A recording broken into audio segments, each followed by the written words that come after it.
जय श्री श्याम, हारे के सहारे की जय हो, शीश के दानी की जय हो, लख दातार की जय हो। दोस्तों, उम्मीद करती हूँ श्याम बाबा के आशीर्वाद से, श्याम बाबा की कृपा से आप और आपका परिवार ठीक ठाक होगा और श्याम बाबा की कृपा हमेशा अपने भक्तों पर ऐसे ही बरसती रहे। दोस्तों, आज की वीडियो में हम जानेंगे कि श्याम बाबा के व्रत कैसे रखें, क्यों रखें, किस दिन से शुरू करें और किस विधि से श्याम बाबा की व्रत में पूजा करें।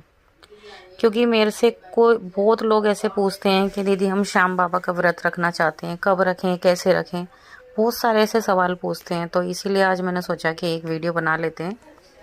तो आज की वीडियो में हम यही जानेंगे कि श्याम बाबा के व्रत हमें कैसे रखने चाहिए। तो वीडियो को शुरू करने से पहले जो भी लोग नए लोग हमारे वीडियोस को देख रहे हैं, सबसे पहले वो हमारे चैनल को सब्सक्राइब कर बेल आइकन को ज़रूर प्रेस कर दें, क्योंकि हम श्याम बाबा से जुड़ी जानकारियाँ, श्याम बाबा के चमत्कार और श्याम बाबा के अनुभव जो आप सभी लोगों के साथ शेयर करते रहते हैं। और जितना हो सके ज़्यादा से ज़्यादा हमारे वीडियोस को शेयर किया कीजिए, ताकि और भी लोग श्याम बाबा से जुड़ सकें। तो चलिए ज़्यादा देर ना करते हुए वीडियो को शुरू करते हैं। तो देखिए दोस्तों, सबसे पहली बात तो ये कि जो लोग परेशान हैं, जो लोग बहुत ज़्यादा परेशान हैं, उनकी परेशानी का कोई हल नहीं निकल पा रहा, उनको लग रहा है कि भाई अब ये मेरी परेशानी तो बिल्कुल भी ख़त्म ही नहीं हुई, वो लोग बिल्कुल हार चुके हैं। सबसे पहली चीज़ तो मैं उन लोगों से ये कहना चाहूँगी कि आप श्याम बाबा के चरणों में जाएं और श्याम बाबा को अपने मन की बात बताएं। फिर भी उनके दिल की संतुष्टि के लिए कुछ लोगों को होता है कि भाई कोई ऐसा तरीका बताओ, हम चाहते हैं कि हम बाबा के व्रत रखें ताकि हमारी परेशानी और भी जल्दी सॉल्व हो जाए, हमारी परेशानियां और भी जल्दी ख़त्म हो जाए, है ना। तो उन लोगों को मैं बता देती हूँ कि अगर आपको बाबा श्याम का व्रत रखना ही है, आप बाबा के नाम का व्रत रखना चाहते हैं, तो बहुत ही अच्छी बात है। बाबा श्याम के व्रत रखने से आपकी मनोकामना और भी जल्दी पूरी होती है। तो श्याम बाबा के व्रत जब भी आप रखें, तो आप देव उठने की शुक्ल पक्ष की एकादशी से बाबा श्याम के व्रत शुरू कर सकते हैं, क्योंकि उसी दिन, उसी एकादशी पे श्याम बाबा ने अपना शीश भगवान श्री कृष्ण को दान में दिया था। इसीलिए वो वाली एकादशी सबसे ज़्यादा महत्वपूर्ण मानी जाती है। तो आप उस दिन से श्याम बाबा के व्रत शुरू कर सकते हैं, और नहीं तो आप चाहें तो आप बाबा श्याम के बर्थडे से भी व्रत शुरू कर सकते हैं। आप किसी भी एकादशी से व्रत शुरू कर सकते हैं, क्योंकि श्याम बाबा का बर्थडे देव उठने की शुक्ल पक्ष की एकादशी को ही पड़ता है। वो बहुत महत्वपूर्ण, बहुत ही ज़्यादा इम्पोर्टेंट एकादशी होती है। उससे आप शुरू करें तो बहुत ज़्यादा बेस्ट होगा, बहुत अच्छा होगा। लेकिन अगर मान लो किसी इंसान को ज़्यादा ही परेशानी है, उन्हें लग रहा है कि भाई नहीं, हमें तो अभी से ही व्रत शुरू करने हैं और देव उठनी एकादशी में करीब 5 से 6 महीने बाकी है, तो आप जब तक का वेट तो नहीं कर सकते। तो इसीलिए आप महीने में, हर महीने 2 एकादशी पड़ती हैं, आप किसी भी एकादशी से बाबा श्याम के व्रत शुरू कर सकते हैं। महीने में 2 एकादशी पड़ती हैं, आप कोई सी भी एक एकादशी से बाबा श्याम के व्रत रखना शुरू कर सकते हैं। कोई दिक्कत वाली बात नहीं है। पर ध्यान रखें, जब भी आप व्रत रखने शुरू करें, आपको फिर हर एकादशी को श्याम बाबा के व्रत करने ही करने हैं। बीच में कोई भी एकादशी आपको स्किप नहीं करनी, ठीक है।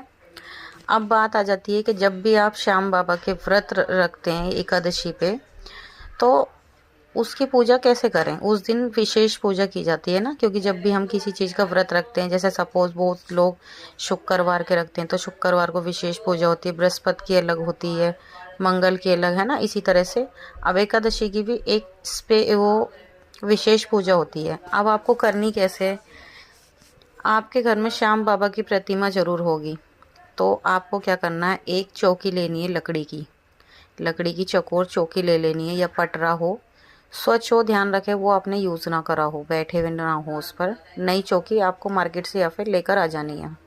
जब आपको व्रत करनी है तो आपको मार्केट से एक चौकी खरीद के ले आनी है, और आपको एक रेड कलर का प्लेन कपड़ा लेकर आना है। सबसे पहले चौकी में एक कलावा बांधें क्योंकि कलावा बहुत ही ज़्यादा शुभ माना जाता है। जब भी हम किसी शुभ कार्य को शुरू करते हैं तो सबसे पहले हम कलावा बांधते हैं। तो उस चौकी में आपको कलावा बांध लेना है।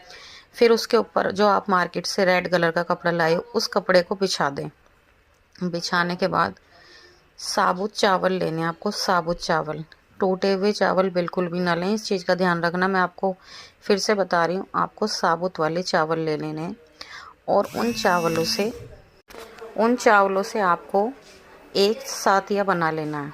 सातिया बनाकर आपके पास जो श्याम बाबा की तस्वीर है, श्याम बाबा की प्रतिमा है, उसको पहले गंगा जल से अच्छे से स्वच्छ कर लें, साफ़ कर लें। अच्छे स्वच्छ साफ़ सुथरे कपड़े से अच्छे से पोंछकर साफ़ कर लें और फिर उस तस्वीर को उस जो आपने चावल का सतिया बनाया उस पर विराजमान कर दें। श्याम बाबा को विराजित कर दें, बिठा दें उस पर, ठीक है, मतलब बाबा को आसन दे दें।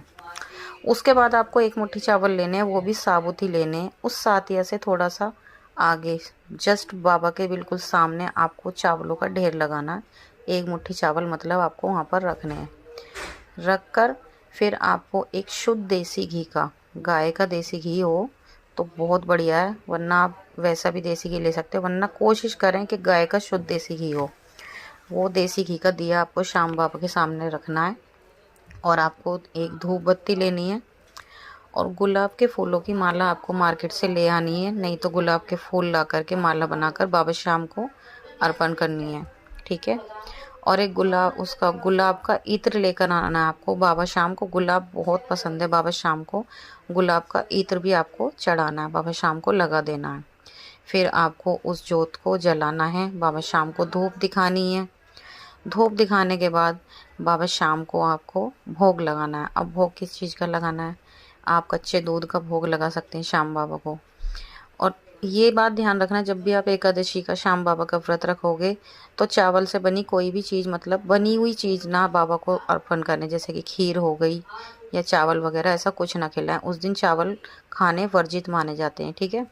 तो आपको दूध के पेड़े ले लेने या दूध से बनी कोई भी मिठाई आपको श्याम बाबा को अर्पण कर देनी है। चूरमा ले लेना है, बाबा श्याम को चूरमा ही बहुत पसंद है। बाबा श्याम को आप इस तरह से भोग लगाएं, पहले दिया जलाएं, फिर धूप बत्ती लगाएं।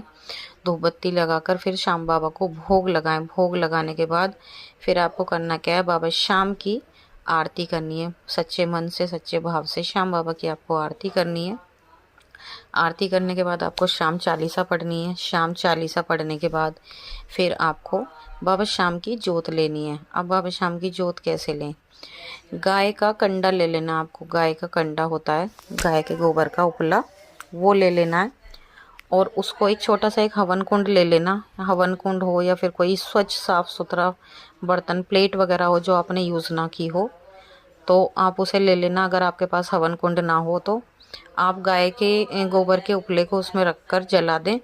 जलाने के बाद आपको पूरी 3 आहुति श्याम बाबा के नाम की देनी है। 3 आहुति, 3, 11 या फिर 21, इस तरह से आप श्याम बाबा को आहुति दें, ठीक है। अब आहुति देनी किस चीज़ की है? हवन सामग्री होती है, आप मार्केट से हवन सामग्री ले आइए। उसमें सूखे हुए गुलाब के फूल की पत्तियां मिला लीजिए, देसी घी मिला लीजिए और बाबा श्याम को आहुति दे दीजिए। इस तरह से श्याम बाबा की आपको जोत ले लेनी है और पूरे घर में उस जोत को घुमा देना है ताकि आपके घर की सारी नेगेटिविटी चली जाए। पूरे घर में घुमा दीजिए, उससे आपके घर की सारी नेगेटिविटी समाप्त हो जाएगी। तो इस तरीके से आपको श्याम बाबा के व्रत करने हैं और हर एकादशी पे आपको इसी तरह से श्याम बाबा की पूजा अर्चना करनी है। अब बात आ जाती है कि श्याम बाबा के व्रत क्यों रखें?